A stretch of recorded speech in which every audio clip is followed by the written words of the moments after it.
ತುಂಬ ದಿನಗಳಾದಮೇಲೆ ನಾನು ನಿಮಗೆ ಈ ವ್ಲಾಗನ್ನು ಹಾಕ್ತಾಯಿದ್ದೀನಿ. ನನ್ನ ಫ್ರೆಂಡು ಮಲಗಿದ್ಲು ಹಾಗೆ, ಸೊ ಅವಳನ್ನ ಮಲಗಿಸ್ತಾ ಇದ್ದೆ. ಹಾಗೆ ನಾನು ಏನೋ ಮಗ ಬಂದಿತ್ತಲ್ಲ, ಹಾಗೆ ಅವರಿಬ್ಬರು ಆಟಾಡ್ತಾಯಿದ್ರು. ಹಾಗೆ ಹಾಯ್ ಎಲ್ರಿಗೂ, ಹೇಗಿದ್ದೀರಾ? ಎಲ್ಲರೂ ಚೆನ್ನಾಗಿದ್ದೀರಾ ಅಂತ ಭಾವಿಸ್ತೀನಿ. ತುಂಬ ದಿನಗಳಾದಮೇಲೆ ನಾನು ನಿಮಗೆ ಈ ವ್ಲಾಗನ್ನು ಹಾಕ್ತಾಯಿದ್ದೀನಿ. ನನ್ನ ಫ್ರೆಂಡು ಮನೆಗೆ ಬಂದಿದ್ಲು, ಹಾಗೆ ಅದನ್ನು ನಾನು ಹಾಕ್ತೆ ಅಷ್ಟೇ. ನಾನು ವೀಡಿಯೋನೇ ಮಾಡ್ಕೊಳಕ್ಕೆ ಮರೆತೇ ಹೋಗಿಬಿಟ್ಟೆ ಅಂತಲೇ ಹೇಳ್ಬೋದು. ಆಮೇಲೆ ಇಲ್ಲಿ ನಾನು ಅದಾದಮೇಲೆ ಅವಳು ಪಾಪು ಮಲಗಿದ್ಲು ಹಾಗೆ, ಸೊ ಅವಳನ್ನ ಮಲಗಿಸ್ತಾ ಇದ್ದೆ. ಹಾಗೆ ನಾನು ಏನೋ ಮಾತಾಡ್ತಾ ಇದ್ದೆ, ಅದು ನನಗೆ ಏನು ಅಂತ ನೆನಪಿಲ್ಲ ಇವಾಗ. ನೋಡಿದ್ರೆ ಮೈಕ್ ಮ್ಯೂಟ್ ಆಗಿದೆ. ಕೆಲವೊಂದು ಸಲ ಈ ಥರ ಆಗುತ್ತೆ, ಏನು ಮಾಡೋಕ್ಕಾಗಲ್ಲ.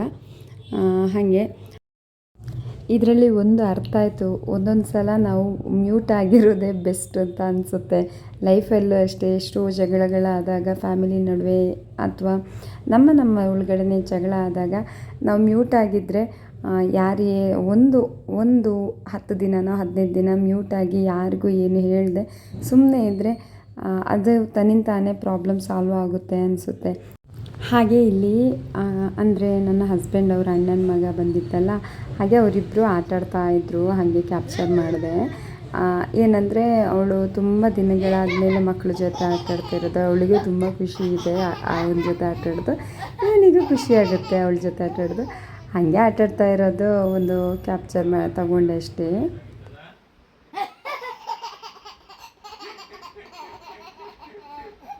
ನಾನು ಅವಳ ಹತ್ರ ಆ ಥರ ಮಾತಾಡುವಾಗ ನಗ್ತಾ ಇರ್ತಾಳೆ ಆ ಥರನೇ. ನಾನು ಎರಡು ಇಲ್ಲ, ಮಧ್ಯಾಹ್ನ ಆಗ ಆಟಾಡ್ತಿದ್ದೆ, ಖುಷಿ ಆಗ್ತಿತ್ತು.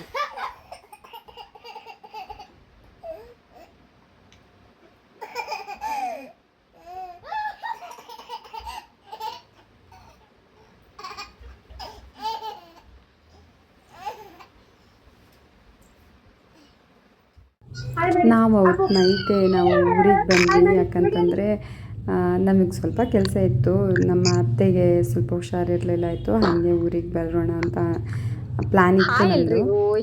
ಹಾಗೆ ಬಂದಿದ್ದೀವಿ. ಇದು ನಾನೇನು ಶೇರ್ ಮಾಡ್ಕೊಳ್ಬೇಕು ಅಂತ ಅಂದ್ಬಿಟ್ಟು ನಾನೆಲ್ಲ ಮಾತಾಡ್ತಾ ಇದ್ದೆ. ಆಮೇಲೆ ಪಾಪ ತುಂಬ ಡಿಸ್ಟರ್ಬೆನ್ಸ್ ಮಾಡ್ತಾಯಿದ್ಲು, ಹಾಗಾಗಿ ನಾನೇನು ಮಾತಾಡೋಕ್ಕೆ ಹೋಗಲಿಲ್ಲ. ಹಾಗೆ ರೆಕಾರ್ಡ್ ಮಾಡಿದ್ದನ್ನ ಡಿಲೀಟ್ ಮಾಡಿದೆ ಅಷ್ಟೇ.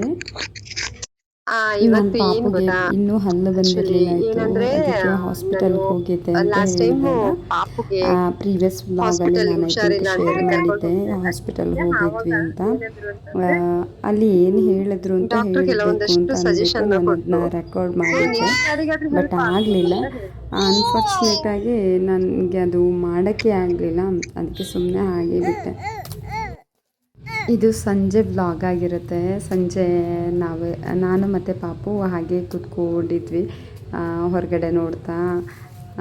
ಹಾಗೆ ಒಂದು ಚಿಕ್ಕದಾಗಿ ವ್ಲಾಗ್ ಮಾಡೋಣ, ವೀಡಿಯೋ ಮಾಡ್ಕೊಳ್ಳೋಣ ಅಂತ ಅನ್ನಿಸ್ತು. ಇದು ಅಕ್ಕ, ಇದು ಮಳೆಗಾಲದಲ್ಲೆಲ್ಲ ಕಟ್ಟಿಗೆ ಬೇಕಾಗುತ್ತಲ್ಲ, ಅದಕ್ಕೆಲ್ಲ ರೆಡಿ ಮಾಡಿ ಇಟ್ಕೊತಾ ಇದ್ದಾರೆ. ಸೊ ಅದು ಅವ್ರ ಕೆಲಸ ಮಾಡ್ತಾರೆ. ನಾನೇನು ಅಷ್ಟು ಮಾಡೋಕ್ಕೆ ಹೋಗಲ್ಲ ಇಲ್ಲಿ ಬಂದರೆ. ನನಗೆ ಪಾಪುನ ನೋಡ್ಕೊಳ್ಳೋದೇ ಒಂದು ದೊಡ್ಡ ಸಾಹಸ ಆಗಿರುತ್ತೆ. ಯಾಕಂತಂದರೆ ಹೊಸ ಜಾಗ ಅಲ್ವಾ, ತುಂಬ ಡಿಸ್ಟರ್ಬೆನ್ಸ್ ಮಾಡ್ತಾಳೆ. ಅಂದರೆ ಕೇಳಲ್ಲ, ಹೇಳಿದ ಮಾತು ಕೇಳಲ್ಲ, ಅಳ್ತಾನೇ ಇರ್ತಾಳೆ. ತುಂಬ ಅಂದರೆ ನನಗೆ ಒಂಥರ ಅನಿಸ್ಬಿಡುತ್ತೆ, ಯಾಕಾದರೂ ಬಂದೆ ಅಂತ ಫೀಲ್ ಬಂದುಬಿಡುತ್ತೆ. ಆ ಥರ ಮಾಡಿಸ್ಬಿಡ್ತಾಳೆ ಹೊಸ ಜಾಗಕ್ಕೆಲ್ಲ.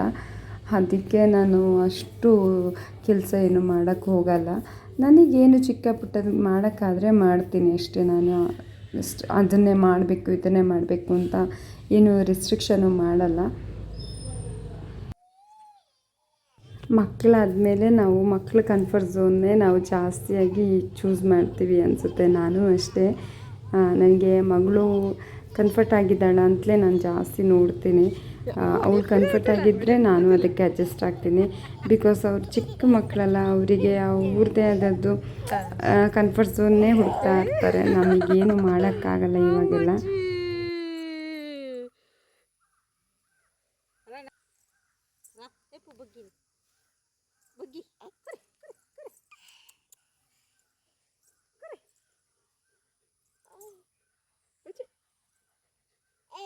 ಒಂದೊಂದನ್ನ ಕೈ ತಿನ್ನು. ಲಾಲಿ ಬಗ್ಗಿ ಬಗ್ಗಿ ಬಗ್ಗಿ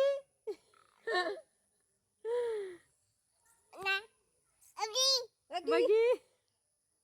ಆ್ಯಕ್ಚುಲಿ ಬೊಗ್ಗಿ ಅಂತಂದರೆ ನಮ್ಮ ತುಳು ಭಾಷೆಯಲ್ಲಿ ಹೆಣ್ಣು ನಾಯಿಗೆ ಇದು ಬೊಗ್ಗಿ ಅಂತ ಹೇಳೋದು, ಗಂಡು ನಾಯಿಗೆ ಬೊಗ್ಗ ಅಂತ ಹೇಳ್ತಾರೆ. ಬಟ್ ಇಲ್ಲಿ ಅವಳ ಅಗ್ಗಿ ಅಂತ ಹೇಳ್ತಾರೆ ಅವ್ಳ ಭಾಷೆಯಲ್ಲಿ, ಮಕ್ಕಳ ಭಾಷೆಯಲ್ಲಿ. ಬಟ್ ನಾವು ಸುಮ್ಮನೆ ಅವಳಿಗೆ ಬೊಗ್ಗಿ ಬೊಗ್ಗಿ ಅಂತ ಹೇಳಿ ಸೌಂಡ್ ಮಾಡ್ತಾಯಿದ್ವಿ ಅಷ್ಟೇ.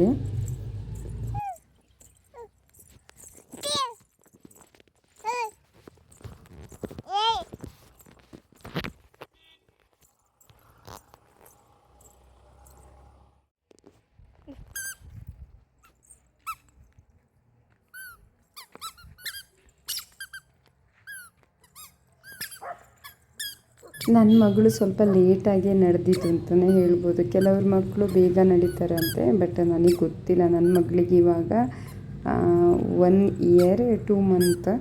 ಸೊ ಹಾಗಾಗಿ ಅವಳು ಲೇಟಾಗೇ ನಡೆದಿದ್ದು. ನಾನೇನು ತಲೆ ಕೆಡಿಸ್ಕೊಳ್ಳಲ್ಲ, ಯಾರು ಏನೇ ಹೇಳಿದ್ರು. ಅವಳಿಗೆ ನಡೆಯೋ ಟೈಮಲ್ಲಿ ನಡೀತಾಳೆ ಅಂತ ಅಂದ್ಕೊತೀನಿ ಅಷ್ಟೇ. ಇಲ್ಲಿ ಈ ರೋಡಲ್ಲಿ ವೆಹಿಕಲ್ ಬರಲ್ಲ, ಇದು ತುಂಬ ಒಳ ರೋಡು ಅಂತ ಹೇಳ್ತೇವೆ. ಅಂದರೆ ಇಲ್ಲೇನು ಸಿಟಿ ರೋಡಲ್ಲ, ಇದು ಹಳ್ಳಿ ರೋಡು. ಹಾಗಾಗಿ ಇಲ್ಲಿ ಈವ್ನಿಂಗ್ ಟೈಮಲ್ಲಂತೂ ಅಷ್ಟಾಗಿ ವೆಹಿಕಲ್ಸ್ ಬರಲ್ಲ. ನಾವು ಮತ್ತು ಸೈಡಲ್ಲಿ ಇದ್ದೀವಲ್ಲ, ಸೊ ಹಾಗಾಗಿ ನೋಡ್ಕೊತಾ ಇರ್ತೀವಿ ಅಷ್ಟೇ. ಇದು ಹಣ್ಣು ಯಾರಿಗಾದರೂ ಗೊತ್ತಿದೆಯಾ? ಇದಕ್ಕೆ ಕನ್ನಡದಲ್ಲಿ ಏನು ಹೇಳ್ತಾರೆ ಗೊತ್ತಿಲ್ಲ, ಬಟ್ ಕುಂಕುಮ ಹಣ್ಣು ಅಂತ ಹೇಳ್ತಾರೆ, ಅದು ಇದಕ್ಕೆ ಹೇಳೋದು. ಇದು ಪುನಾರ್ಪುಳಿ ಅಂತ ಹೇಳ್ತೀವಿ ನಮ್ಮ ಭಾಷೆಯಲ್ಲಿ. ಬಟ್ ತುಂಬ ಸ್ವೀಟ್ ಆಗಿತ್ತು ಈ ಹಣ್ಣು. ನಾನಂತೂ ತಿಂದಿದ್ದೀನಿ, ಚಿಕ್ಕದ್ರಿಂದಲೂ ತಿಂತಾ ಇರ್ತೀನಿ. ಸೊ ಹಾಗಾಗಿ ನನಗೆ ತುಂಬ ಇಷ್ಟ ಆಗುತ್ತೆ ಈ ಹಣ್ಣು. ಹಾಗೆ ಮಾವಿನ ಹಣ್ಣೆಲ್ಲ ಆಗಿತ್ತು, ಹಾಗೆ ಒಂದು ವಿಡಿಯೋ ಮಾಡ್ಕೊತಾ ಇದ್ದೆ. ಹಳ್ಳಿ ಬದುಕು ಅಂದರೆ ಚಂದ ಅಲ್ವಾ, ನೋಡೋಕ್ಕಷ್ಟೇ ಚಂದ, ಆದರೆ ಅಲ್ಲಿ ಮನಸ್ಥಿತಿನೂ ಅಷ್ಟೇ ಚಂದ ಇದ್ದರೆ ಮಾತ್ರ ಚಂದ ಬದುಕೋಕ್ಕಾಗುತ್ತೆ ಅಂತ ಅನ್ನೋದು ನನ್ನ ಅಭಿಪ್ರಾಯ. ಆಕಾಶ ಎಷ್ಟು ಚೆನ್ನಾಗಿ ಕಾಣಿಸ್ತಿದೆ. ಹಾಗೆ ನಾವು ಸಂಜೆ ಒಂದು ಈವ್ನಿಂಗ್ ಟೈಮಲ್ಲಿ ಒಂದು ಸ್ನ್ಯಾಕ್ಸ್ ತಿನ್ಕೊಂಬರೋಣ ಅಂತ ಅಂದ್ಬಿಟ್ಟು ಗೋಲಿ ಬಜೆ ತಿನ್ನೋಕ್ಕೆ ಹೋಗಿದ್ವಿ. ಹಾಗೆ ಇವತ್ತಿನ ವ್ಲಾಗ್ನ ಇವತ್ತು ಎಂಡ್ ಮಾಡ್ತಾಯಿದ್ದೀನಿ. ಸೊ ನಿಮಗೆ ಇಷ್ಟ ಆಯಿತು ಅಂತಂದರೆ ಲೈಕ್ ಮಾಡಿ, ಶೇರ್ ಮಾಡಿ, ಕಮೆಂಟ್ ಮಾಡಿ, ಸಬ್ಸ್ಕ್ರೈಬ್ ಮಾಡ್ಕೊಂಡು ನೋಡಿ.